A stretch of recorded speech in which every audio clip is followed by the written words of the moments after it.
ई घर में ना रही, दूसर नौकर रखाई, एक हटाई। घर में ना रही? ना रही। अरे पागल है, एकरा लेखा काम करे वाला नौकर ना भेटई ऐसे बढ़िया बढ़िया भेटई हां। पैसा फेंकी तमाशा देखी, पैसा कोई के देता ना रही ना तो कुल चीज काम करवेली, साड़ी तक खिंचवावेली, हम खींची ना। खींचवा ना, काची के नोट गिन तड़ तनी बताओ त हमरा। माथा दबावेली, सर मालिश करवावेली। न रे हां तो करी ना, माने एकरा ले तू माथा दबोइबी या साड़ी खिंचवाइबी? हां कुल करियो। ओकरो खातिर को एगो नौकरा नहीं रख दी? नहीं के जरूरी ये करी। ए महाराज कुल लड़किन के काम हो, हमारा से तेल लगवावेली। अब का करम, हम मजबूरी में तेलो लगाई ना। अगर ना यहाँ वाली करम ना तो हमारा को तुरंत यहाँ के लाल सियाही मार के रिजाइन करवा दे। दिमाग सही बा कि ना ता? हमार सही बा, तू अपन सही कर लो। तब नौकर ले तू तेल ओल घसवाइबी? पैसा दिया त करी ना, खाली सूत के रोटी खाई। ऐसन सुकुवार हो गइल बड़ू तू। पता कोई नहीं, हमार मौसी का लइका कहत रहला ना आखिर दीदी खूब बढ़िया नौकर देखले बानी, कुल काम धंधा करी, एक बोली पर तैयार रही। एक तो 50 साल बोलला पर सुनत नहीं खे। ये ठीक बा, एगो काम कर, वो करे के बोला ले तनी, एकरा के हटा द। अपन मौसी के लइका के बोला ले जा, उहे नौकर बन के काम करी। कहला त कहला, दोबारा कहबो मत करी, ठीक बाटे ना? माने उ नौकर लगता उहे भइल बा बबुआन। पागल हौ तो ऐसे बढ़िया उन्हीं का घर दुआर बा, आ बढ़िया से रहत न सब। महाराज जब ई राउर बात नइखी मानत त हमार बात कैसे मन कैसन मरद बानी महाराज? चुप रह। देखो हमर मर्दानगी के मत ललकार, सब आजकल नारिये से परेशान बा। रउआ परेशान बानी, सब दुनिया परेशान नइखे, सब कर बेरा काला में बैस राउरे मेरा काला में। देखा नौकर हो त नौकरे बन के रह, मालिक बने के कोशिश मत कर, ठीक बा? मैं गांव में बेइज्जती कराव हमार? जी बताओ, आज हमारे लिए कहता है कल गांव में 10 गो आदमी से कही तो का कही हम? ना मालिक, हम केहू से ना कही ना, मस्जिद आँख से देखी ना, ऐसे कोई बुला दिया ना देना। तो गोड़ तुर के बैठा दे, ठीक ना? ना घर के ना घाट के कुकुरन का हाल हो जाए इनकर। तू गांव में एकर मतलब लाठी भाजे जइबी न? गांव से त ना भाजब, लेकिन इनका से भाजब। एकदम मर देता ना, ई माथा खराब न कर दी। मालिक तब जाई ना। हाँ तू जा। हो गइल काम ना? हाँ जा, तू एकर बात के ना ले हनी। हाँ, आ ओतने भर बोला कि टानिक लेखा फायदा करे, ठीक? जा हट। ये महाराज कहीं मालिश करवाओ तड़ी, हम मरद जाथानी, कहीं ऊंच नीच हो जाई तो। कहत है कंट्रोल में बोल। अब जाए दिलवा का समझावत तनी रे, नहीं समझत, जहिया ऊंच नीच हो जाई तो फिर हमारा का दोष मत दे। कहतनी ना तू आज के बाद एकर शारीरिक काम नहीं करे के। ठीक बा, ठीक बा, उहे काम चाहत सुना, कहतनी ना कि ढेर कपार पर मत बैठाव। आज बैठा था कि नहीं बैठा, उतना एडवांस होकर बेवत बाकी बोल दे, लेकिन खाली तोरा चढ़ैला से बोलता। ठीक, तू सही रहता तो कोई के बेवत ना रह कि कुछ बोल के निकल जी। आज से एकर नौकरी से रिजाइन, आज से मैं काम तू करबी। अब अरे ऐसे कैसे करबी? जब उन्हें पास में रहता तो ना में जब ये हट जाई तो तू ही ना करबी, के करी? बैग तो सुगा काला किचा में के जुला में चल जाला, गलती से कह देनी ना, तू रह, ठीक बा? आगलू लाइन पर। ठीक बा, ठीक बा, ठीक बा, जा तू अपन काम कर। देखो तो शरीर से हाथा काठा बा, कैसनो मोटर टांग के बेच देला। अब एकारा लेखा नौकर न। ठीक बा, लेकिन देख, हाँ एगो तोहरा आदत हमरा खराब लागेला। लड़ाई हम रोज रोज काहे करी ना? हम भांग थोड़ी पियले बानी, कुत्ता थोड़ी कटले बा हमरा के, लेकिन तू ऐसन भाषा बोलेला ना कि हम खीस भर जाला। खीस? सोच लो, हम के नीचे मैं घर जो हनी तो हमार खीस नहीं के भरत। तोरा के छत पर का मिलता कि आके छतवे पर सुत तड़ी? अरे तनी हवा चलता, लाइट रहला त कूलर चला के सुतल है। अब जब देखा तब एकदम से ने तू बरसे लगवा जबई बा। हम नीचवा कूलर नहीं खे ना बाटे, लेकिन सब कोई रहे तो हम कनिया कि अकेले आराम से सुतम। चल ठीक बा, तब खाना दाना क्या बनता? अब उहे बनावता कुछ। उहे बनाई तो हमनी खा लीबा कि तू ना बना सकेलू? तो ये बताओ, नौकर आखिर रखले बड़ा, पैसा रुपया दिया था तो इतना आराम भी नौकर चाकर के ना दिहल जाला, समझ लो। अरे नौकर चाकर बनाई खाना दाना कि तू बनैबू? ओही खातिर आइल बड़ू कि खाना दाना बनैबू?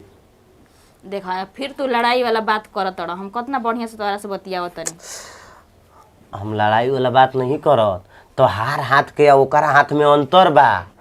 तहार हाथ के खाना टेस्टी लागेला। तो देखो रोज रोज अपनो हाथ को खात खात ना मन हमारा उंजा गइल बा। अब सोचे तनी कि दूसरे के हाथ का खाई। हाँ तो ठीक बा, करो के 5,000 दिया आई, दूसर नौकरानी आई खाना बनावे खातिर। ठीक बाटे रख दिया। आ मंगा ली हो 5,000 नैहर ले, हम जातनी, हमरा से ना दिया सूत के खैबू। नैहरे के भरोसे का हमरा के लिए आइल बड़ा तू।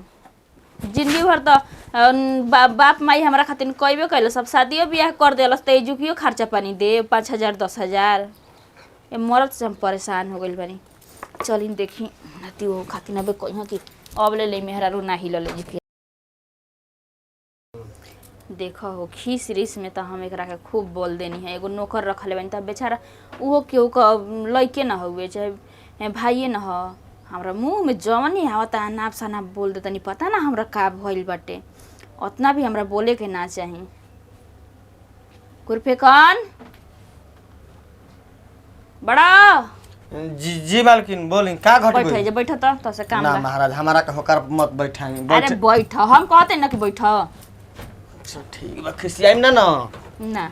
देख हम बैठा के आ जूता से बात मत करे लागम। देख राव एगो कौन ठीक बा, कब पलटी मार देम आ कब घलटी मार देम। अब एगो बात कहतनी तो से ठीक, जितना हम बोलले बानी तोहरा के अनाप शनाप ओकरा खातिर सॉरी, ठीक बा माफ कर दिया हमरा के। ये महाराज रे बोली ना, लेकिन हम ना खिसियाई ना, हम जानत नहीं कि बड़ बड़ हुआ के ना देखा ओसने बोली निकलेला। हाँ, लेकिन हम दिल के बहुत साफ हैं, ठीक बा। भले हमारा आवाज ऐसन हो, हम खीस रिस में बोल देनी, लेकिन बाद में बहुत पछतानी सोचे लगनी हम काहे बोलनी है ऐसन। बेचारा के दिल पर कैसन लागल होई, का सोचत होई।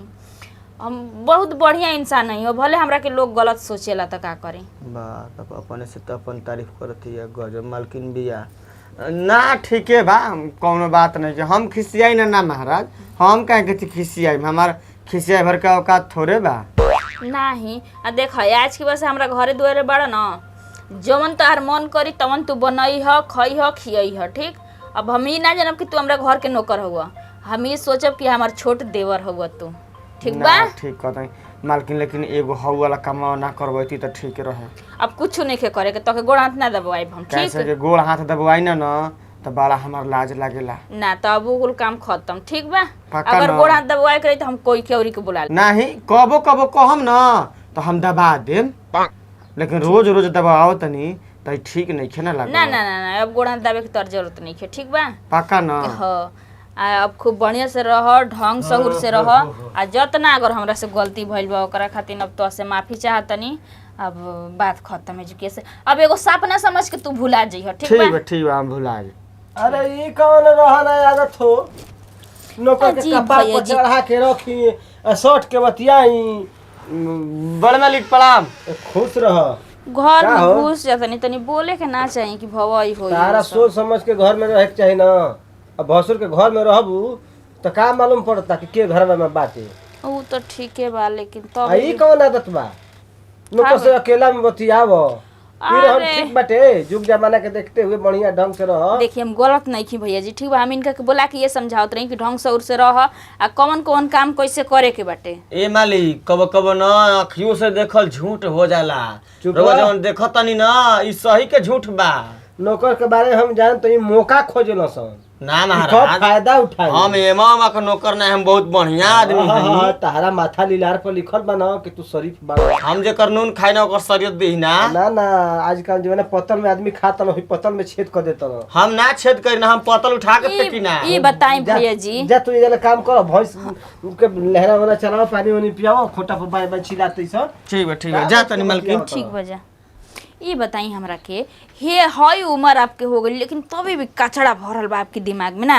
माने हम कचरा आदमी बनी। अच्छा बुद्धि देला पहिले हाल बाटे। ए तर बतियाओ थुन केहू देखी त का कही। ठीक बुझा बा। तना कि नौकरवा सिंह कर चक्कर ओकर बा बतियाओ त कुछ दाल में काला। ऐसे कैसे कह दे, जब घर के आदमी कहते तो बाहरी का देर थोड़ी लगी चुप कहे। रह, तू लगलू गाले लड़ावे तभी कौन बात भई। आपके तो सिखावे समझाए के चाहिए कि देख ढंग से से रहो, ऐसे मत कर, लोग उल्टा सोची, लेकिन आप अपना दिमाग में खुदे उल्टा भर ले हनी। ओ ये नौकर रखल बा काम करावे खातिर, तो ये जे बैठ के बतियाव तब तू। चली ठीक बाटे, सोची। इने के देख के घर के काम काज करवाई, शाम के टाइम होखल। को तो ना बोली ना जी, यही सर और शादी ब्याह ना भइल, आ ना कबो जिंदगी में होई। कौन जरूरी बा, तू बटले ना बाबू।